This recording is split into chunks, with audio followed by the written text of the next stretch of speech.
dos infernos, não ia beber aquilo nunca. Era só pra guardar minha garrafa lá. Pô, um Petrus de 1976. Nem foi uma safra tão boa, mas é o ano que eu nasci, pô. É uma garrafa simbólica. Petrus, porra. E aí, porra, ele com os brother dele lá, cara, ele abriu essa garrafa, os brother estavam tomando alguma coisa num copo de plástico, abriu a garrafa, tinha os outros copos de plástico, deu um copo de plástico pra cada um, copo de botou plástico? um pouquinho pra cada um.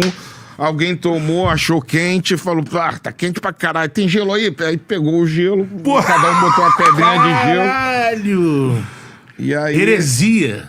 e aí eles beberam o meu... E ele conta essa história como um vinho do Papa. Não era do Papa, era o meu vinho que eu paguei lá, 10 mil euros na garrafa do meu ano lá, cara, que era pra guardar, era uma simbologia. 20, 60 conto. Pô, vamos, cara. Que veio antes e depois de Ronaldo, né? Porra, a primeira coisa Aí é a podia seguinte. ser o Flamengo, né?